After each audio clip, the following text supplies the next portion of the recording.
Hello class. Welcome back बच्चों। लो प्यारे बच्चों, स्टार्ट कर रहे हैं नया लेक्चर। बेटा आज चैप्टर 2 की केस स्टडीज हमें करनी है। सारी आज तो खत्म नहीं होंगी, पर कोशिश ऐसी है कि हम मैथ्स आज कर चले जाएं। फिर बेटा नेक्स्ट लेक्चर में 10-12 मिनट लगाएं और चैप्टर 7 शुरू करें। पहले आप सब सामने देख रहे हो, मुझे कुछ डिस्कशन करना है आपसे। बेटा सोल प्रोप्राइटरशिप में ना, मेरिट में मैंने एक हेडिंग छोड़ी हुई है, डायरेक्ट इंसेंटिव। पिछली बार भी छोड़ी थी, सबसे आखिरी में कराई थी, इस बार भी छोड़ी है, सबसे आखिरी में करा रहा हूँ, सुनना जरूर आराम से। मैंने ये हेडिंग हमेशा छोड़ी है और हमेशा ये बोला है कि बेटा पहले कंपनी समझ लो, कंपनी के बाद इस हेडिंग को समझने में कोई दिक्कत नहीं आएगी, प्रोवाइडेड कंपनी समझ में आ जाए आपको। बेटा कंपनी में ना पेमेंट बांटने का एक फिक्स सीक्वेंस होता है। पहले मेरी तरफ देखो, होता है फिक्स सीक्वेंस, बहुत बार याद करा है क्या सीक्वेंस है।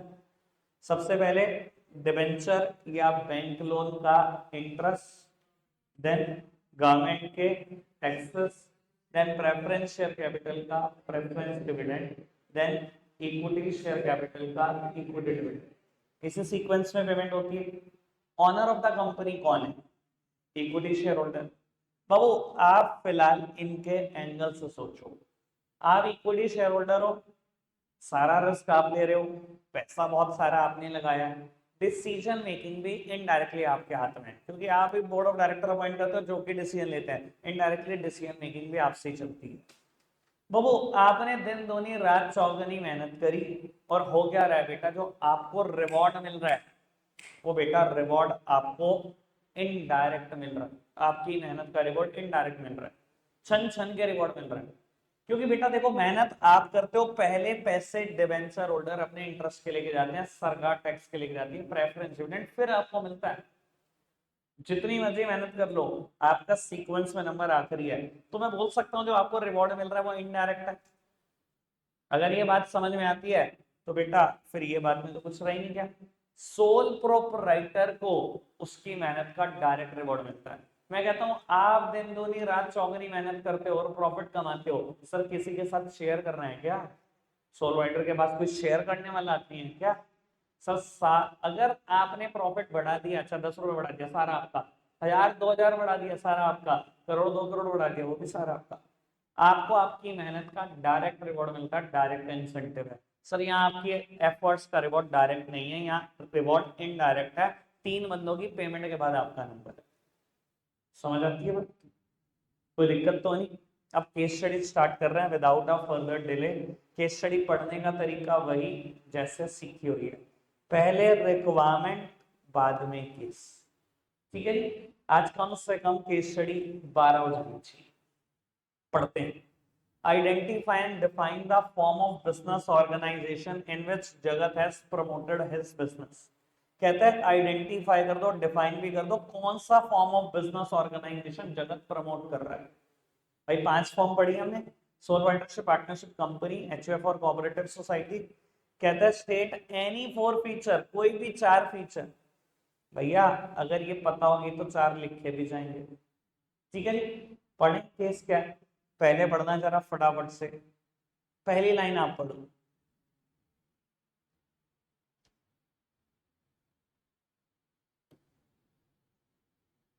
तो वो इसने बोला जगत एक ग्रोसरी शॉप चलाता है, पर्टिकुलर पर्टिकुलर नाम से। कहता है he take all decision about business himself. कहता है सारे डिसीजन वो खुद लेता है। मैं आपको बता देता हूँ, बहुत सारे बच्चे ना इतनी बात पढ़कर पेपर में आंसर लिखाते हैं सोल राइटर। मैंने पिछली बार भी कहा था बेटा भ्रम में मत रहना, इतनी बात से तो आंसर एचयूएफ भी हो सकता है।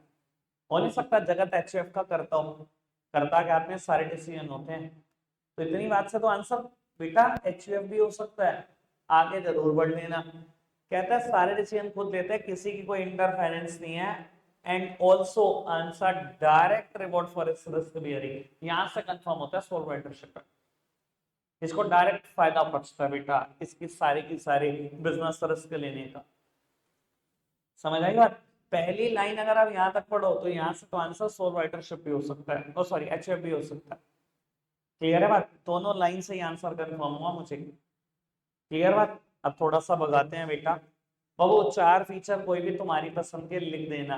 ये आप पढ़ोगे केस, पहले रिक्वायरमेंट फिर पूरा केस। जल्दी से स्टार्ट हो जाओ बेटा।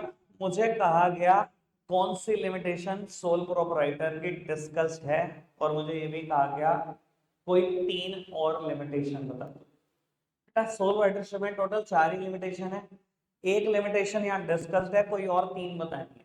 ठीक है जी, तो बाबू चारों लिमिटेशन की हेडिंग पता होनी चाहिए। तभी मैं हमेशा बोलता हूँ डायरेक्ट पता कर लो बेटा, तभी तो इनडायरेक्ट लिख पाओगे।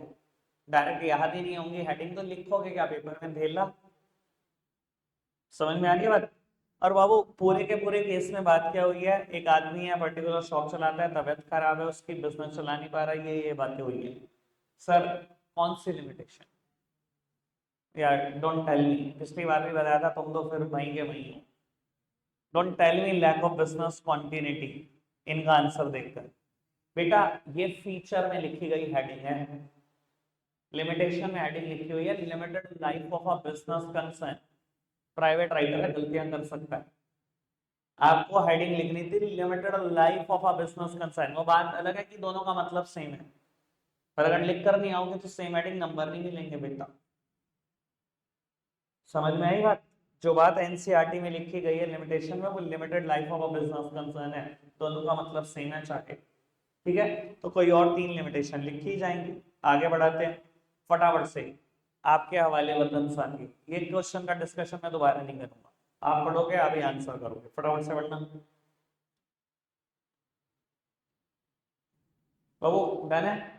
16 लाख की बिजनेस एसेट्स, 18 लाख की बिजनेस लायबिलिटी, क्या होगा इस सिचुएशन में अगर वो सोलो राइटर है।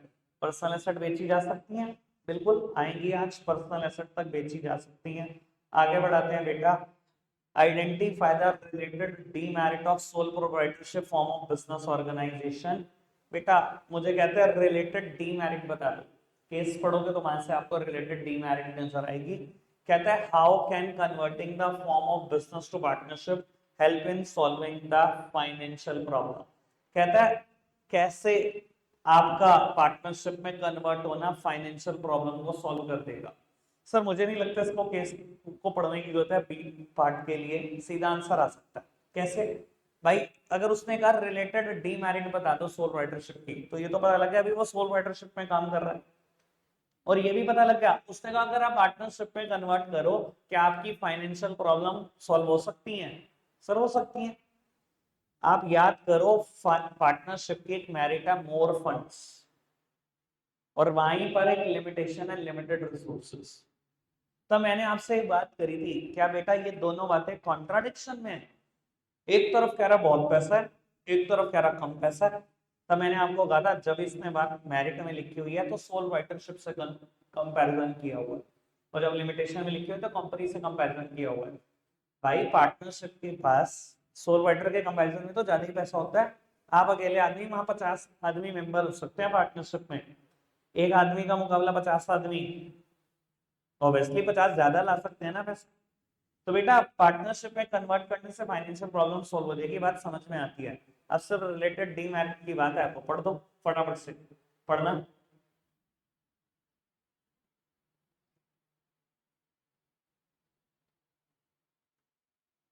ज्यादातर बच्चे ना इस केस का आंसर लिखाते हैं लिमिटेड रिसोर्सेस, और फिर एक्सपेक्ट करते हैं कि ये तो ठीक था।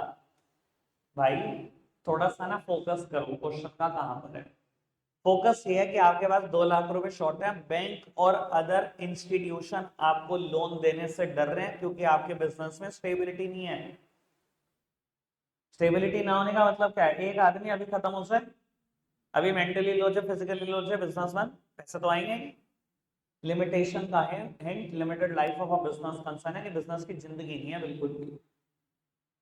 कोई दिक्कत कोई परेशानी तो नहीं। आगे बढ़े बाबू।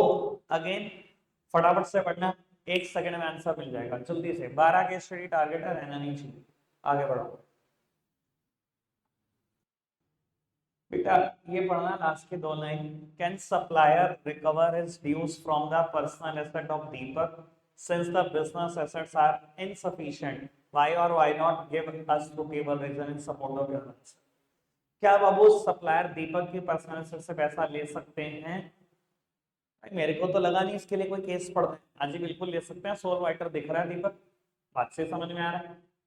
और क्यों ले सकते हैं भाई, लॉ ही ऐसा बना हुआ है, a sole writer is having unlimited liability। Reason हो गया मेरा सपोर्ट में, केस भी नहीं पढ़ा। क्लियर है बात, आगे बढ़ सकते हैं। चलो जी बाबू, सिक्स्थ वन आप पढ़ोगे दोनों बातें, पहले ये फिर ये, फटाफट से।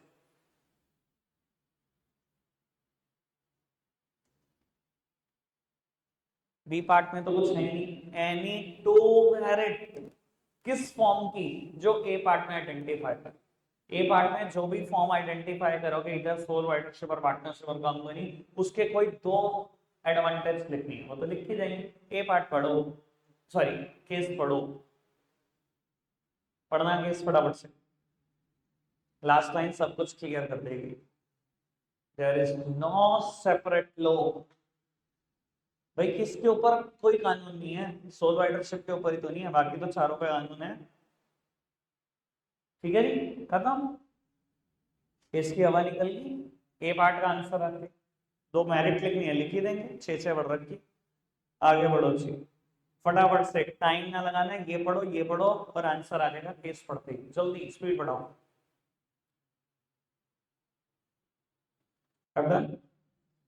बाबू ए पार्ट में पूछा कौन सी फॉर्म ऑफ बिजनेस ऑर्गेनाइजेशन है, बी पार्ट में पूछा उसके तीन फीचर। और बाबू जब केस पढ़ा तो खोदा पाड़ा और निकली चुईया। रीता और मीता ने 5-5 लाख रुपए लगा के बिजनेस शुरू करा और दोनों प्रॉफिट लॉसेस को बराबर बांटेंगे। पार्टनरशिप खत्म। लो जी बाबू, एक case one of mine favourite है, पर बाबू मेरे फेवरेट है उनसे कोई फर्क तो पड़ता नहीं, पेपर में मैंने तो बनाना नहीं पेपर, पर वन ऑफ माय फेवरेट है। एक बार पढ़ेंगे जरूर, केस मैं पढ़ूंगा पहले। बाबू आराम से सुनना, सिर्फ रिक्वायरमेंट से कोशिश करना कि मैक्स पोर्शन कवर कर जाओ। कहता है is this wrong act of Vivesh binding on Arun and Sajar to state the related feature of partnership form of business organisation. बेटा ये तो उसने कंफर्म कर दिया पार्टनरशिप है। कहता है कुछ गलती करी है विमेश ने, कोई गलत एक्ट कर दिया है, क्या अरुण और सुजार को भी भुगतना पड़ेगा। कहता है रिलेटेड फीचर भी बता दो, भुगतना पड़ेगा, इसी को तो म्यूचुअल एजेंसी बोलते हैं। सर याद करो प्लीज, मेरी तरफ देखो, डेफिनेशन क्या है याद है। It is the relation between person who have agreed to share the profit of the business, ये एक पोर्शन है। दूसरा portion carried on by all और any one of them acting for all.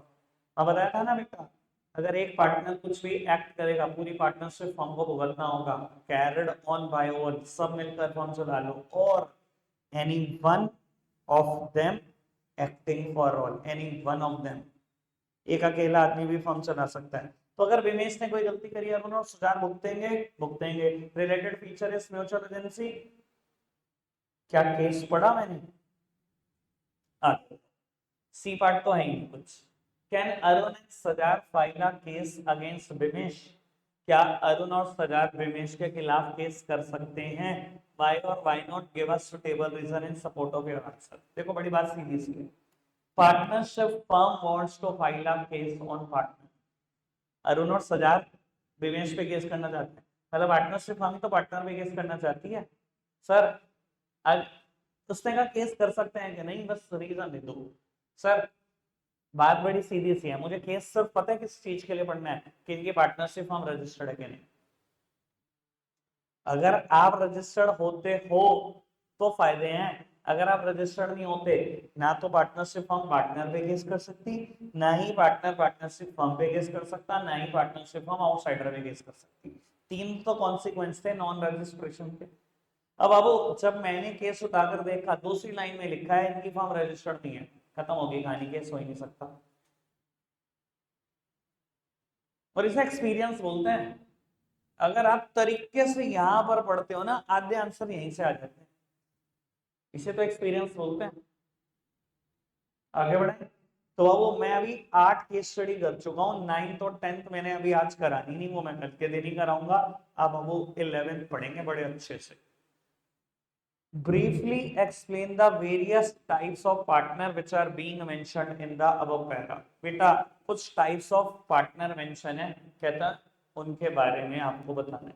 आपको पता है हमने टोटल 4 तरीके के पार्टनर पढ़े और चौथे में भी 2 तरीके के।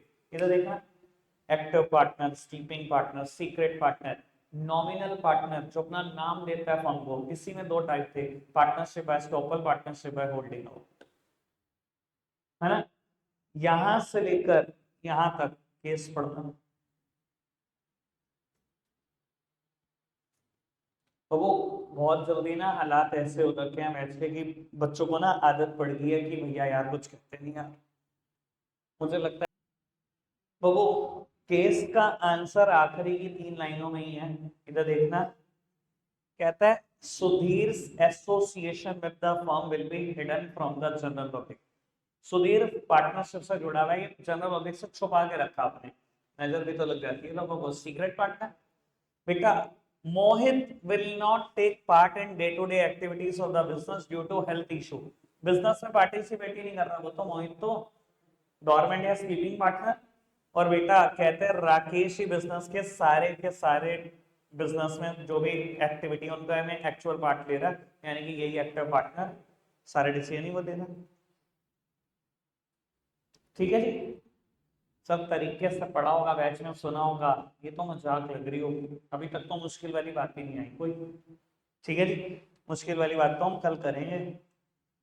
बस कल मैं पूरे फॉर्म में हूँ, 3 घंटे का एक बैच तुम्हारा बुलाया। ठीक है जी, बिजनेस का। ठीक है, परसों अकाउंट्स और इको में थोड़ा सा शेयर्ड सेशन रहेगा। उस अगले दिन फिर एक बीएसटी का बैच 3 घंटे का, फिर इको के 3-4 बैच 3-3 घंटे, कुछ ऐसे करके मैनेज करेंगे। बाबू पढ़ते हैं फिलहाल ये केस, बहुत प्यारा केस, बहुत ही प्यारा case, one of my favourite. पढ़ना है बेटा, ए और बी दोनों requirement. Type of partnership that Sushma and Suhana are referring to. बेटा वैसे ईमानदारी से बताऊं तो टोटल 4 तरीके की पार्टनरशिप हमने पढ़ी है। एक तो है बेटा on the basis of duration, duration में भी 2 तरीके की है ना, एट विल और पर्टिकुलर पार्टनरशिप। फिर बढ़िया on the basis of liability, उसमें भी 2 तरीके की है, जनरल पार्टनरशिप और एलएलपी बोलते हैं, आपकी बुक लिमिटेड पार्टनरशिप लिखती है उसको। तो अब वो कौन सी पार्टनरशिप की बात चल रही है, चारों में से कोई भी हो सकती है। B part, how is this type of partnership different from the other type of partnership formed on the basis of liability. यहाँ अगर ईमानदारी से समझो तो क्वेश्चन का रायता हो चुका होता है। देखो एक बात बताऊं, इधर देखो, उसने कहा थोड़ा सा मतलब ना अवेयर होना भी आपका जरूरी है क्वेश्चन पढ़ते टाइम। उसने कहा how is this type of partnership, this मुझे नहीं पता क्या आंसर होगा, तो उसने कह दिया how is this type of partnership, जो ए पार्टनर हमने आइडेंटिफाई करी, different from the other type of partnership formed on the basis of liability. कहता है कैसे ये पार्टनरशिप उस पार्टनरशिप से डिफरेंट है जो लायबिलिटी के बेसिस पे भी बनी हुई है। यानी कि ईमानदारी से बताऊं, चाहे ये आंसर है ये भी लायबिलिटी के ऊपर है, चाहे इसका दूसरा फॉर्म है वो भी लायबिलिटी के ऊपर है। यानी कि ड्यूरेशन वाली बात तो पिक्चर से दिमाग से निकल जानी चाहिए। या तो इसका आंसर जनरल पार्टनरशिप हो सकता है या एलएलपी। अगर जनरल पार्टनरशिप है तो भी एलएलपी के साथ डिफरेंस बताना है, अगर एलएलपी है तो जनरल पार्टनरशिप के साथ डिफरेंस बताना है। अब एक बार क्वेश्चन पढ़ लो जरा थोड़ा ढंग से पढ़ना।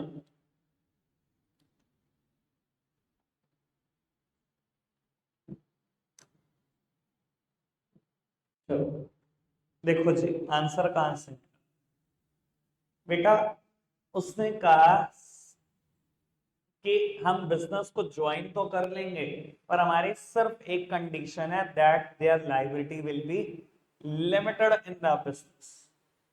तो सर एक ही पार्टनरशिप है जहां लिमिटेड लायबिलिटी हो सकती है, आंसर मिल गया मुझे। आपकी बुक के हिसाब से आप आंसर लिखोगे तो लिमिटेड पार्टनरशिप लिखोगे। इन अ रियल लाइफ का लिमिटेड पार्टनरशिप कोई चीज ही नहीं होती, एलएलपी बोलते हैं, लिमिटेड लायबिलिटी पार्टनरशिप। ठीक है जी। और बेटा उसने कहा कैसे ये पार्टनरशिप डिफरेंट है उस पार्टनरशिप से जो दूसरी पार्टनरशिप लायबिलिटी के बेसिस पे बनती है। दूसरी बनती है जनरल, यानी कि मुझे बताना है जनरल पार्टनरशिप और लिमिटेड लायबिलिटी पार्टनरशिप का डिफरेंस क्या बुक में नहीं है, पर मैंने 4 डिफरेंस बोले हैं हर बार बताते थे। भाई जनरल पार्टनरशिप में सबकी लायबिलिटी अनलिमिटेड, लिमिटेड में at least one partner should bear the unlimited liability, rest सारे पार्टनर लिमिटेड लायबिलिटी रख सकते हैं। ठीक है बाबू, जनरल पार्टनरशिप में रजिस्ट्रेशन कंपलसरी नहीं होता बेटा, लिमिटेड में रजिस्ट्रेशन इज कंपल्सरी। यहाँ एक पार्टनर अपने एक्स का सारी फर्म को बाइंड कर देता है बेटा, यहाँ सिर्फ अनलिमिटेड जिसकी लाइबिलिटी अगर वो कहीं साइन करेगा तो बेटा बाइंडिंग है फर्म के ऊपर। लिमिटेड लाइबिलिटी वाले कहीं साइन करते रहो, कोई बाइंडिंग नहीं है। ऐसे में एक पार्टनर की डेथ से पार्टनरशिप फर्म बंद हो जाती है। सर इसमें एक पार्टनर की डेथ से कोई फर्क नहीं पड़ता, अगर अनलिमिटेड वाला पार्टनर जिसकी लाइबिलिटी अनलिमिटेड है वो मर गया तो पार्टनरशिप बंद, वरना कुछ चलती रहेगी पार्टनरशिप। चार डिफरेंस है, चारों बताए बैच में बताए हुए। चलो जी बात को आगे बढ़ाते हैं बेटा, बहुत जल्दी से पढ़कर बताना। आप पढ़ रहे हैं too poor, too poor, poor भी क्या पूछ गया, कहता है will Ved be considered as a partner in a firm, explain, क्या वेद पार्टनर है? Also comment upon the kind of liability Ved will have to assume under such circumstances। अच्छा क्या बताओ, if answer is no तो कभी वेद की कोई लाइबिलिटी हो सकती है? सीधा बोल रहे हो वेद की किस तरीके की लाइबिलिटी है? जब आपने ये पूछ लिया वेद की किस तरीके की लाइबिलिटी है, 100% वो पार्टनर है, 100%, 99 का कोई स्कोप नहीं है। इससे पुअर फ्रेमिंग नहीं कुछ हो सकती है अगर बच्चे को अंग्रेजी पढ़नी आती हो तो। अब पढ़ लेते हैं केस क्या है भाई। केस का आंसर तो यही है line, Ved will not take active part in managing the firm. अगर यहीं तक पढ़ा हुआ बच्चे ने, बच्चा सोचेगा स्लीपिंग डोरमेंट पार्टनर, वो पार्ट नहीं ले रहा, आगे भी पढ़ लो। कहते हैं वो प्रॉफिट लॉसेस भी शेयर नहीं कर रहा, एक ही पार्टनर हो सकता है, नॉमिनल पार्टनर। भाई नॉमिनल पार्टनर ना तो बिजनेस में कैपिटल लगाता, ना बेटा बिजनेस के डिसीजन में पार्टिसिपेट करता, ना प्रॉफिट लॉसेस में पार्टिसिपेट करता, तब भी उसकी लाइबिलिटी अनलिमिटेड होती है, क्योंकि वो अपना नाम देता है फर्म को, अपनी गुडविल देता है फर्म को, नॉमिनल पार्टनर। और बी पार्टनर ने पूछा कैसी है उसकी लाइबिलिटी, भाई कोई भी पार्टनर हो अनलिमिटेड लाइबिलिटी है, बस लिमिटेड लाइबिलिटी पार्टनरशिप नहीं होनी चाहिए, अनलिमिटेड ही है हर पार्टनर की लाइबिलिटी। ठीक है जी, मैंने बेटा 13 तक पहुंच गया, पर मैंने बीच में 2 क्वेश्चन छोड़ दिए, 11 हो गए। टारगेट के हिसाब से वैसे 12 थे, पर कोई दिक्कत नहीं है, रहने देते हैं या पढ़वाई दो, चलो पढ़ो फटाफट से निपटाओ, 12 कर ही दो, टारगेट तो पूरा कर ही दो। तो वो कहता है can legally binding partnership arise where no formal partnership agreement is in effect, explain with reference to written. कहता है क्या लीगली बाइंडिंग पार्टनरशिप बन जाती है चाहे कोई एग्रीमेंट भी नहीं हुआ, और कहता है ये बात आप रजत की रेफरेंस लेकर बताओ। बाबू आपको याद है मैंने मैच में केस डिस्कस किया हुआ है, मेरी तरफ देखना। एबीसी 3 पार्टनर हैं, बैंक मैनेजर के पास गए लोन लेने, बैंक मैनेजर ने कहा जी आपके फाइनेंशियल अच्छे नहीं, कुछ नहीं, हम नहीं लोन कर सकते।